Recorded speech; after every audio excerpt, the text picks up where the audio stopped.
The mind of other people is my mind, and my mind is the mind of other people. Consciousness is one, as Schrödinger said, and that I think the great scientists and visionaries now echo and recognize. What I am doing affects others because my consciousness penetrates your consciousness. This is the whole key question is isolation versus connection. Connection, where you have interchange, where you have communication, structure will follow.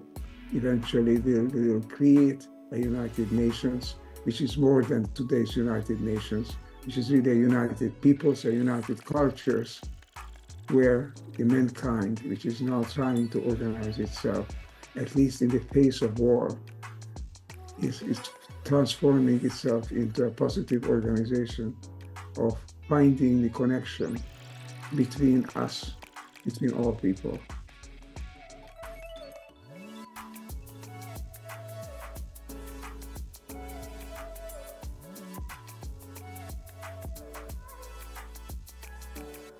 Welcome to Connecting with Coincidence. Glad to have you back. Today we have a very, very special guest, Ervin Laszlo, who is a treasure of the world and who also treasures our world.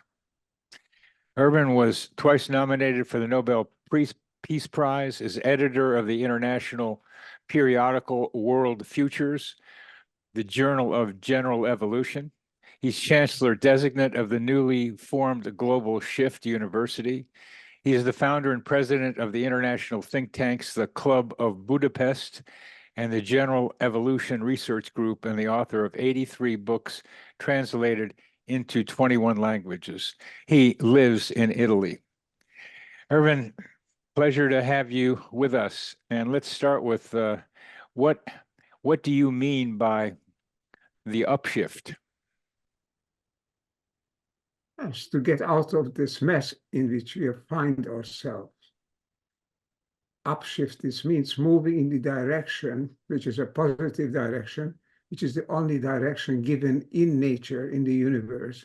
The general direction is from chaos to cosmos, in the Greek sense. It means from a random concatenation of undirected, unknown factors towards some levels of order where one thing is connected to another, and together they form a system. And that's the meaning of coherence. The general direction of an upshift is from chaos to coherence. So that is what I mean. If we move in that direction, if we see evidence that we are moving in that direction, then we are on the right track. And we need to move it a little faster, is what it looks like. Absolutely. If you're moving in the opposite direction of conflict and disagreement and chaos, that is endangering our very survival on the planet. So we can talk about what is the real situation. I think it's a very complex situation, systems with a lot of noise in them, but also with a lot of positive signs. It's important to evaluate these signs and say why we believe that we are moving in a good direction, which is the upshift direction. Now, my contribution to the recognition of the interconnectedness is increased awareness of synchronicity. What role does synchronicity play in your thinking about increasing the development from chaos to interconnectedness? Well, I think I agree with Jung and others. There's no absolute chance. I think synchronicities harbor a deeper connectedness. We don't recognize these sometimes and often do not recognize them. But there is something happening which we call synchronicity, which is the surfacing of connection from underneath the chaos, underneath the randomness, underneath the chance phenomena. There is something surfaces which resembles orderliness, in the sense of one thing being connected to another, and together connected to another entity, which is their entity, which is that they form, but it is an entity which embraces all of them together. So coherence is growing quantitatively and qualitatively. It expands, it deepens, and that is the story of the universe, I think, in a nutshell. In a nutshell. What do you how do you think about the increasing dominance of transnational transnational corporations and their influence on the ideologies, the thinking of humanity? And this is not a mechanical world. It's not a world that can be so easily steered one way or another. It's a very complex world. And when transnationals move us toward connecting with each other, they are performing a service whether they know it or not. I think even war, strange as it is, strange to say, even wars and violent conflict is moving us in a direction of connection, of communication, forcing us to communicate. The worst thing that can happen is separateness. Separateness in the real world, as Einstein said, is an illusion. But separateness in the social and political world is something that we create artificially. So I think that's the worst thing that could happen, is to bind ourselves off from others, negating, rejecting, refusing to recognize others. But this is transnationals, the whole political system, even dictators are moving us, are forcing us in a move toward where we are contacting each other. This mutual contact is an evolutionary step. It's the integration, the agreement, the harmony is still missing. It comes as perhaps as the next step. But the first step is to be in touch. We are being in touch, humankind, practically on the whole planetary level, and increasingly so at all times, whether it's through political dictatorships, whether it's through self-centered transnationals. They're forcing us to be in touch.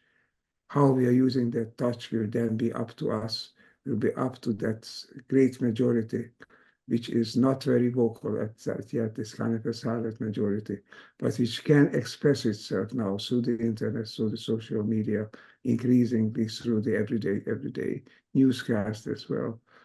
The world is becoming one. Is with great deal of difficulties, great deal of violence and attached, but it is becoming one. And that is the message that I think we have to look at, to promote that oneness, to promote the connection, so that the connection is not a connection between indifferent entities, but a connection between entities that can and wish to cohere with each other. That is the task in front of us. Yes, entities that wish to cohere, entities which wish to connect. And my impression so much is that those 1% of the world with most of the wealth do not want to connect. In fact, they want to keep separating from the rest of humanity. Yes, that is part of the problems, why the birth of this new planetary order is a painful birth, full of birth pangs. But these entities that want to disconnect, that want to dominate, ultimately will fail, because we cannot survive on a planet where there are separateness. That is so entirely contrary to nature, contrary to the universe, to separate, to draw lines. The increasing connectedness is a positive move, which the sciences testify to. Connection. Quantum sciences say there is nothing but connection. There's nothing isolated, no absolute boundaries. And we have to recognize this and act like we are part of this emerging oneness. It was poetics, it was basically just wishful thinking, but now we see that it's supported by experiments in the quantum sciences, but it's supported also by everyday experience, that there is connection being established. We are connecting to each other. Whether the boardrooms of transnational prove it or not, we are connecting, increasingly connecting, and increasingly multiple voices are beginning to be heard. But that's not a process that can be simply controlled. Well, this planet, as far as I can tell, is not only full of connection that's being realized, but also full of polarity. That light and dark, night and day, black and white are just examples of the many polarities that seem to exist on this planet. And one of those polarities is dominate and submissive. And that's what it looks to me like is the direction of transnational corporations and fascist governments is to dominate. And how we get from that domination to recognizing the interconnectedness is a question that I'm asking. Well, you are giving the answer because you are connecting and finding the connection. How did you do it? You came across it. Not everybody has the opportunity to talk to so many people and to participate in so many events along this line as you do. But you come across, you manage that. I don't think we have reason to believe that others could not manage it. I think every day we have to just keep our eyes open for a bit and we see right away. We are constantly interacting. You know, there's a very nice principle which comes from the system sciences, which says form follows function. A function is interconnection. Function is communication, exchange, ideas, but also goods, values of all kinds, exchanges, interchanges. This is, compare this world of today with the world of 50 years ago. You see the tremendous difference between sets of isolated, semi-isolated groups of people and companies and enterprises versus today's is highly networked world. The whole idea of a network, and if a network of networks expresses that this is a process that is underway. It can't be stopped like that. It can be braked and it can create further conflict, but you can't stop it. Once you launch a message, it goes, it finds its way, and it cannot be simply stopped, like turn the tide back, as it was said in the Bible. You can't turn the tide back. We are moving forward with it. And all what we can do, of course, is to make sure that it's not hindered, not braked, not slowed down, but that we move with it and we find further movement, further attractions, further impetus to move toward coherent connection. Connection is being established, but we need coherent connection so that together the elements together form coherent wholes, and these wholes can interact with each other, form larger wholes. Ultimately, this planet is ordering and organizing itself with its human and life component included, organizing toward higher levels of order and coherence. That I think is the underlying system, which is difficult, underlying process, which is so difficult to perceive because its surface is full of disconnection, full of violence, full of disagreement, full of tragedy, trauma.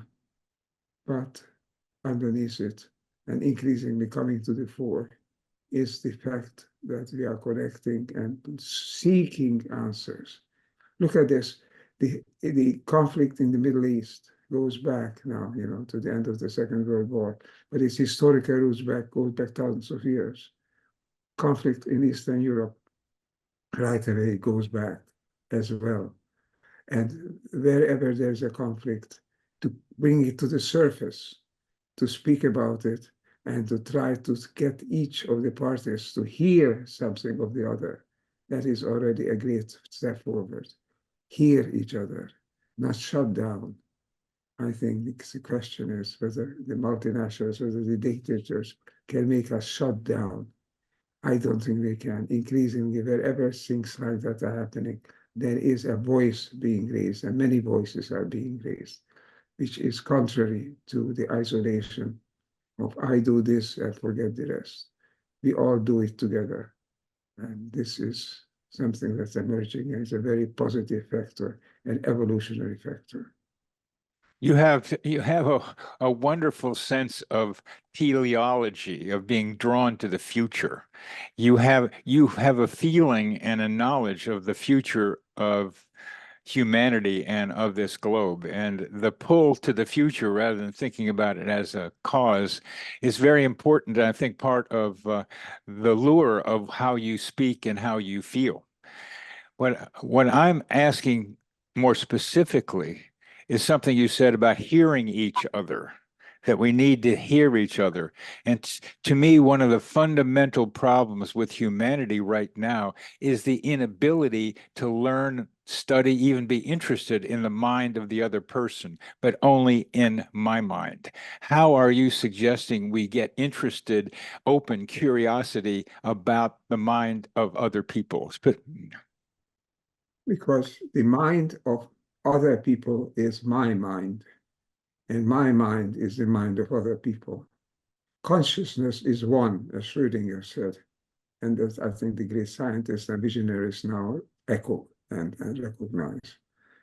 What I am doing affects others because my consciousness penetrates your consciousness. This is the whole key question is isolation versus connection. Connection, where you have interchange, where you have communication, structure will follow. Eventually, we'll create a United Nations, which is more than today's United Nations, which is really a united peoples, a united cultures, where the mankind, which is now trying to organize itself, at least in the face of war, is transforming itself into a positive organization of finding the connection between us, between all people. This is not a wild dream, a wild dream. It is a necessity.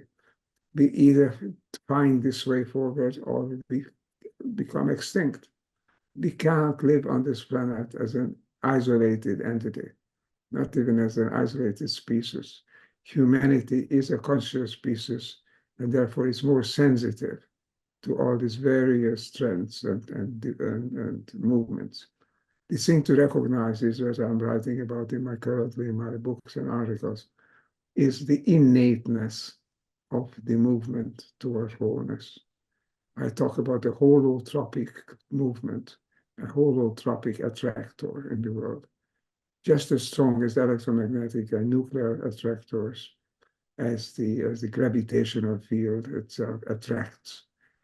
There is something in the universe which began with the Big Bang. We began at the beginning of the process, which means that it is not a series of random interactions. Random interactions would not have created the universe we observe today in the time that was available for it. This can be now very well calculated, very likely that even a simple entity like the DNA of a fruit fly is unlikely to have been created entirely by random processes. Brett Hoyle put it beautifully with a metaphor. He said, believing that evolution proceeds on the basis of random connection is like believing that a hurricane blowing through a scrapyard would assemble a working airplane. It would assemble it given infinite time. We don't have infinite time. And in this finite time, even if it's 13.7 billion years since the beginning of this particular process, even so, it seems so large. It's not large enough to have created the levels of order and coherence, which despite of the surface opposite movement, despite of that, is actually moving forward. We don't just have disconnected clouds of inert gases. We have systems, more and more complex systems that interact and that jointly create high-level systems, for better or for worse. But when they create the systems, they become to move toward each other. And this wholeness, this holotropism is coming to the fore. It's not outside. It's not a divine will, although I accept the possibility as being a divine will, but we don't need it in science. We can say there is an innate attractor, a movement, an impetus in the universe, which biases randomness. This is not a purely random interactive universe. It is one which is moving coherently toward higher levels of order. This, I think, is the idea to recognize, to deal with, to work with, because then we don't search from the outside. We search inside us.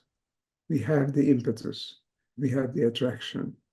We now also have the technologies, the skills, and increasingly we have the new story of the sciences, which is a story of innate evolution rather than being purely chance as in Darwinism, or being a vitalism, which means calling for conscious higher levels or more transcendent consciousness. Innate, neither chance nor transcendent levels. Part of the universe is the movement toward coherence, toward forming entities that can interact with each other and with the world around them. That's the big new story. And if we recognize it, we can find ourselves aligned with it. We can align with it. The question is that we need to do so. That has to be recognized. Conversations like we are conducting today, just here now, help. The events on which this will participate also help, because all this shifts us, upshifts us, helps us to achieve the realization that we are not part of a chance proceeding universe, we are not part of a random world. We are part of a conscious, or a process rather, that can become conscious, a consciousness awakening process, which is toward higher levels of coherence and order through interconnection and through the seeking of the levels through which this interconnected world can flower and can enable all entities to flourish. That is a possibility, and that is also a mission. That the universe is not random. We are holotropically drawn toward coherence. Why do we need organizations like the many you have founded to accelerate that coherent tendency when it's already there to be happening? Well, there's a nice little saying about when they asked the little girl, Topsy, would you like to travel? And she says, why should I travel? I'm already there. You're sort of giving the answer already yourself. Why should we promote it? Because we are in a race. We are actually in a kind of a make or break race with deterioration, with violence on this planet. This planet can be destroyed even by technical means. But humanity and life can be destroyed by constant disagreement, increasing disconnection. So it's not foreseen, it's not predictable that we are going to make it into higher levels. But if we act like we can promote this, okay, make it more plausible, then I think we can say, yes, it's more likely that we'll make it. And this likeliness, this plausibility of the process is our responsibility to further, because the process is there. The movement toward oneness is given in us, but on the short term, we can create such conflict, such violence that can destroy all higher forms of life on this planet. And that would be a shame, because that would be a high level of consciousness associated with human life, will go unexploited, unused, will just be thrown into the dustbins of history. I don't think that will happen, that can happen. But if it's not to happen, we have to do what you have just been saying. We have to further the process.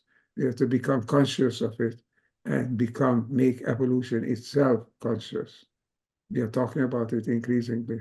I think it's time to recognize that making conscious evolution on this planet is a mission. I now call it a sublime, a sacred mission of humanity that is up to conscious, awakened individuals to further and to promote. And as our last question, it seems that what you have just said includes encouraging as many people as we can to hold a vision of the future of humankind as coherent, and the things that go along with being coherent, which is harmony and love. So the key is, yes, be conscious, be conscious of consciousness, but to hold that image of the future of humankind in all our minds, and that increases the likelihood of that coherence happening with us being a part of it. Exactly right. I fully agree. Let's not forget that we ourselves are holotropic systems. We are not outside the great wave of evolution that's unfolding on this planet, unfolding everywhere in the universe. We are part of it. And that process is guided by holotropism, attraction toward wholeness, toward coherence, toward collaboration, toward contact and communication. All of these things are in us. They are not artificial, not something that we have to learn. It is something that we have to wake up to. And to me, what you're saying, not only wake up to, but hold the vision of, that we consciously keep in mind that coherence that is our potential. Absolutely right. That's what we have to have conversations like you and me are having now. And events like this will be, in which this will be presented. I mean, this is why we need to talk about it, to recognize that, yes, I thought of this, and now I'm more conscious of it. And that is the greatest success of communication, not the experience of my gosh, I didn't know this. The experience is, yes, I knew it, but now I know it clearly and I'm reinforced by it. I have what is known as the aha experience. We have it in us. That's the reason for my cautious optimism. We have it in. Yes, we have it in us. And the talk I will be giving at the Science and Medical Network is titled "The Psychotherapy for the Collective Human Organism." And fundamental to that is, even clearer now that you and I have talked, is to have that holotropic drive tendency of the universe that is within us to more consciously hold that image in our minds. And from that, how to do it will begin to fall into place. Exactly right. Exactly right. This is my credo. You have just said it beautifully. I have nothing more to add to that. Well, I'm glad to have listened to you well enough, because we need to keep doing that, listening to each other, to be able to articulate your credo, because it's now mine. And I very much appreciate having the opportunity to talk with you today, Ervin. It's been a delight, and I thank you very much for being part of this discussion. Thank you for this conversation. Let's carry it forward with everybody. Sooner or later, people will start listening. They are already starting to listen because it's something that they know. They didn't necessarily recognize it, realize it, but they know it deep down. Of course, we know love is not something artificial. Cooperation is something that you just find and make up. It's all there, deep down. We have to bring it to the surface. We have buried it. You know, I've had a lot of trouble with the term awakening until right now. Becoming recognizing who we are, okay, if you like that more, because we are holotropic entities. We have forgotten it, we have ignored it, but we can wake up to it. And conversations like we are having, ways of waking up. Great, Ervin. Great. Thank you very, very much for talking with me and informing me. Thank you. It's my pleasure. It's my privilege also. Thank you, Dan. You're welcome. This psychosphere is our mental atmosphere, like a hologram of cosmic consciousness.